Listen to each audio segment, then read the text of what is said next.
আমি তপন কুমার দেবনাথ, ঢাকা, বাংলাদেশ থেকে বলছি। পরমারাধ্য গুরুদেব শিবানন্দ বাবার অমৃত লীলা কথা পাঠ করছি। আজকে অষ্টম পর্ব।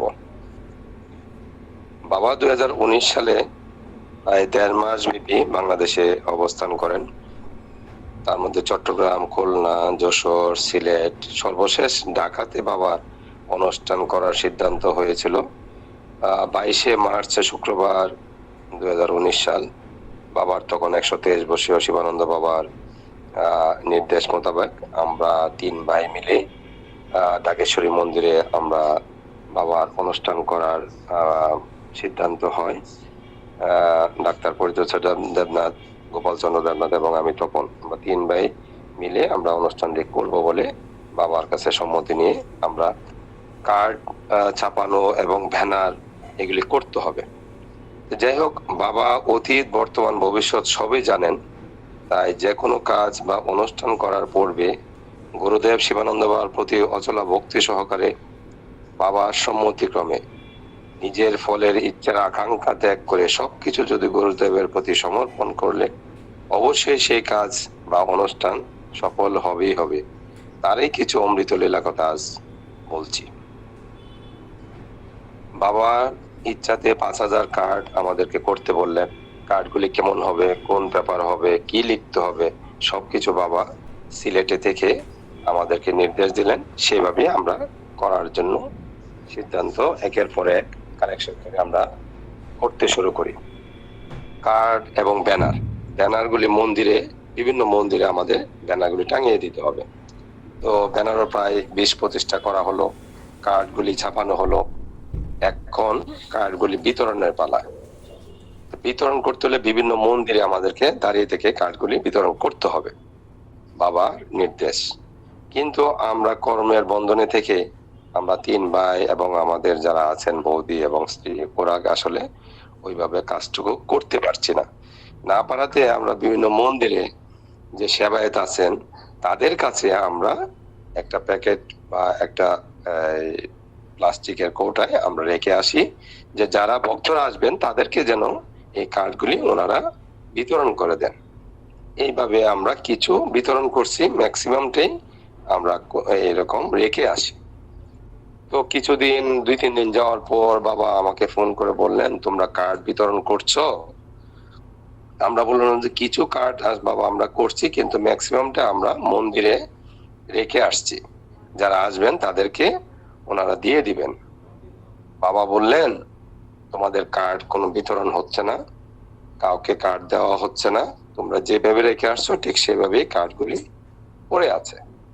তোমাদের অনুষ্ঠানে লোক সংখ্যা হবে না, তোমাদের যে আকাঙ্ক্ষা সেটা কিন্তু আসলে পরিপূর্ণ হবে না।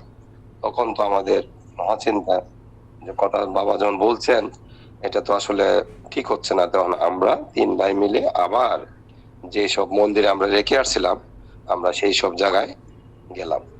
যা দেখি সবাই, প্রত্যেকটা মন্দিরে আমরা যেভাবে রেখে আসছিলাম বান্ডিল ধরে ধরে শত শত কার্ড ঠিক ওইভাবে পড়ে আছে।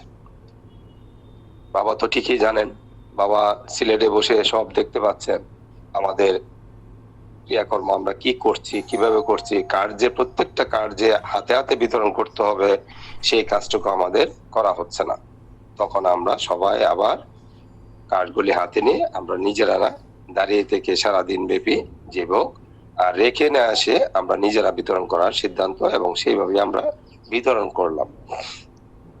আর মন্দিরে যে সব ব্যানারগুলি আমরা টাঙিয়েছি সেইগুলিও পর্যায়ক্রমে আমরা 2-1 দিন পরে পরে যা দেখতে শুরু করলাম। আমি বিশেষ করে ব্যানারগুলো টাঙিয়েছিলাম যে ব্যানারগুলি আছে কিনা, না কে ফেলে দিছে বা এগুলি নষ্ট করে ফেলছে, নিয়ে গেছে, সেগুলিও দেখতে শুরু করলাম। পরে যথাযথ আসলে ব্যানারগুলিও ছিল অনুষ্ঠান পর্যন্ত, সেইভাবে আমরা রেখে আসি। এইবার কার্ডগুলি বিতরণ হলো। তো বাবা ততদিনে অনুষ্ঠান 2 দিন আগে ঢাকা চলে আসেন, ডাক্তারদার বাসায় বাবা আসেন। তো এখন আমাদের মনে, আমার এবং দাদার মনে একটা চিন্তা, যে মন্দিরে যে প্রসাদের আয়োজন, 5,000 লোকের আয়োজন করা হচ্ছে, সেটা আমরা খিচুড়ি প্রসাদ করব, সবজি করব। এটা একটা প্যাকেটের মধ্যে আমরা সেটা 500 ml প্যাকেটের মধ্যে এটা আমরা দিব, একটা কৌটায় আর কি। এটাই সিদ্ধান্ত। কিন্তু আসলে কত কিলো চাল ডাল এইগুলি লাগবে সেগুলি কিন্তু এটার একটা দায়িত্ব ছিল, 3 ভাই আলাদা আলাদা। এটার দায়িত্ব ছিল গোপালদার, যে কিভাবে মানে রান্নার আয়োজন হবে, কে করবেন, কিভাবে এটা সমাপ্ত করবে, এটা গোপালদার দায়িত্ব ছিল। কিন্তু গোপালদা আসলে যে রাঁধুনি প্রধান, ওনাকে এই দায়িত্বটা দিয়ে দিছেন, উনি কন্ট্রাক্টসে এই কাজটা করে ফেলবে। কিন্তু আমাদের আসলে জানা হয়নি যে কত কিলো চাল ডাল তেল সবজি লাগবে, এইটা কিন্তু আর লিস্ট আকারে আনাও হয়নি, বাবাকেও জানানো হয়নি। সন্ধ্যাবেলা আমরা 3 ভাইকে বাবা ডেকে দাদার বাসায় বললেন, আসো। সামনে বসার পর একদম স্ট্রেট গোপালদাকে প্রশ্ন করছে, বাবা বাবা বলো, তোমার এই অনুষ্ঠান করতে কত কেজি চাল ডাল তেল এগুলো লাগবে আমাকে যে বলো।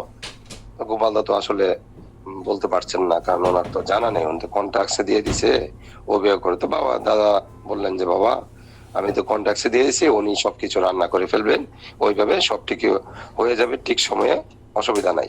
বলো না, তুমি এই কথা বললে তো হবে না, তুমি আমাকে দেখাও কত কিলো চাল তোমাদের 5,000 লোকের জন্য, কত কিলো তোমার ডাল লাগবে, তারপর সবজি আলু তেল সবকিছু আমাকে জানতে হবে, আমি তার কাছ থেকে শিখবো।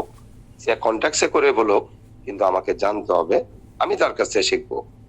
আর কিসে দিবা, এই কোটা টাকা আমি দেখাও। তখন তো পুরা মানে বেকুব, মানে কোনো অবস্থাতে বাবাকে আর এই প্রশ্ন উত্তর দেওয়া যাচ্ছে না। তা আমি দাদাকে বললাম যে এক্ষুনি ছুটে যেয়ে ওই লোকের কাছ থেকে সবকিছু লিস্ট করে নিয়ে আসেন, বাবাকে দেখাইতে হবে। বাবাকে বললাম যে বাবা ঠিক আছে, আসলে ভুল হয়ে গেছে, এটা আনা হয়নি, কন্ট্রাক্টে দিয়ে দিছে। বলছে না, এইভাবে তো তুমি কাজ করতে পারবে না, আমাকে দেখাও। তারপর দাদা তৎক্ষণাৎই ঢাকেশ্বরী মন্দিরে যেয়ে যে সেবায় তার কাছে সবকিছু লিখে সুন্দর মতো একটা কৌটা সহ বাবাকে এনে দেখানোর পরে সবগুলি কোটি কোটি বাবা সবগুলি পড়লেন। 5,000 লোকের কত কিলো চাল লাগবে, ডাল লাগবে, সবজি লাগবে, বা আদার যা যা লাগবে সবকিছু সুন্দর লিস্ট দেখে মামনিদের সামনে বসে মামনিদিকে সবকিছু পড়ে শোনালেন। আর কোটাটা বললো দাও, এটা আমি দেখবো, এটা রেখে দিলেন। তো যেদিন অনুষ্ঠান ঠিক আগের দিন সন্ধ্যায় আমরা আবার সবাই বাবাকে নিয়ে ঢাকেশ্বরী মন্দিরে গেলাম। তো ইন্ডিয়া থেকে অনেক ভক্ত ছিলেন, 10-15-20 জনের মতো হবে। সবার নাম বলতে পারছি না। গড়াইদা ছিলেন, বিশ্বনাথ দা তার ওয়াইফ সহ, তারপর জিমিলিদি, আর কোথা ছিলেন, অসীম মামি ছিলেন, সুমনা মামি আর কি।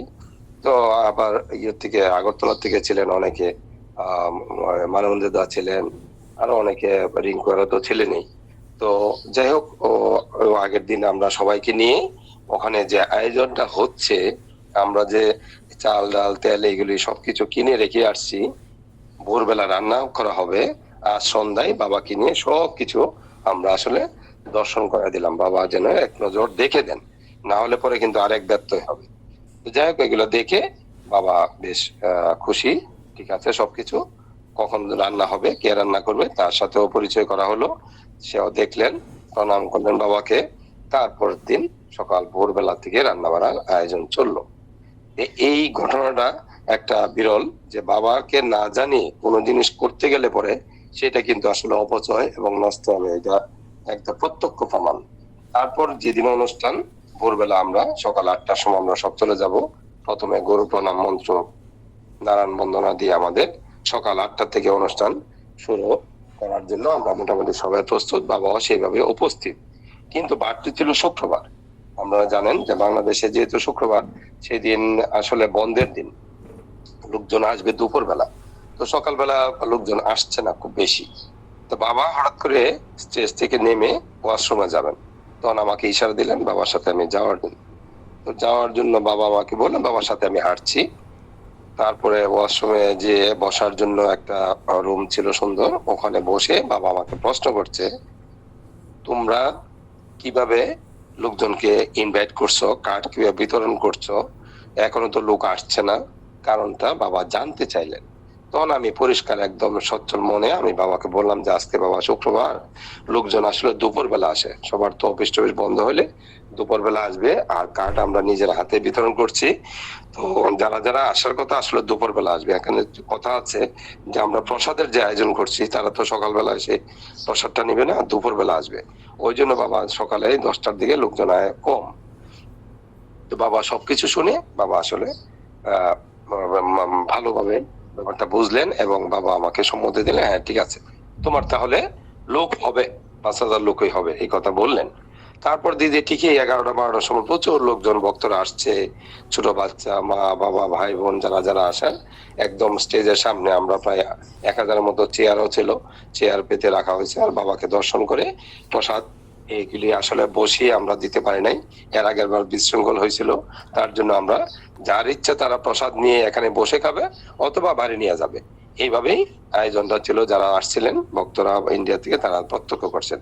আর এলইডির ব্যবস্থাটা ছিল ওই প্রথমবার, কারণ বাবার পিছনে একটা শুধুমাত্র ব্যানার থাকবে সেটা আমরা চাইনি। আমাদের কথাটা ছিল যে এলইডি, ইলেকট্রিক এলইডি বোর্ডের মাধ্যমে বাবার যে জীবনধারা, বাবা যে এই ইয়োগা, বাবার যে সমস্ত জীবনের কাহিনী, সেটা ভিডিও চিত্র কন্টিনিউ চলবে পেছনের দিকে। বাবা এটাও দেখলেন, বাবা দেখলেন তোমার ব্যানার কোথায়? আমরা বলছি বাবা ব্যানার তো ওইভাবে লাগাই নেই, আমরা ইলেকট্রনিক্স বোর্ড দিছি, এখানে কন্টিনিউয়াসলি আপনার একটার পর একটা আসতে থাকবে এবং দর্শকটা দেখবে। ওইটা বাবা দেখে একটু আশ্চর্য হলেন। অনেকে বক্তারা বললেন যে এই প্রথম এলইডির জন্য ব্যবস্থা করা হলো, বাবার এর আগে কখনো এলইডির মাধ্যমে এইগুলি সম্প্রচার করা হয়নি। আর নারায়ণ বন্দনা তো কন্টিনিউ আছেই, অপূর্ব নারায়ণ বন্দনার মাধ্যমে আমরা সেটা করলাম। এবং বিকাল 4টার মধ্যে মোটামুটি সমস্ত ভক্তরা আসলেন এবং 5,000 যে আমাদের আয়োজন ছিল সেটাও মোটামুটি সবকিছু সুন্দর সুষ্ঠুভাবে সম্পন্ন হলেন। তো আজ এ পর্যন্তই। আসলে বাবার এই লীলা কথা বলতে গেলে অনেক কথাই থাকে, সবকিছু বলে শেষ করা যায় না। তো যেটা বলতেছিলাম যে অতীত বর্তমান যেমন বাবা জানেন, আর প্রত্যেকটা কাজের মধ্যে কিন্তু বাবার সম্মতি ছাড়া কোনোভাবেই আমাদের আসলে করা উচিত না, এবং সবকিছু বাবাকে জিজ্ঞেস করে করতে হবে, না হলে পরে কিন্তু বিশৃঙ্খল হবেই হবে। এটা আমরা প্রত্যক্ষ করলাম, এটা আমার জীবনের একটা চরম শিক্ষা আর কি। জয় গুরু, প্রণাম। আজকে এ পর্যন্তই, আগামী দিন পরে আবার বলবো।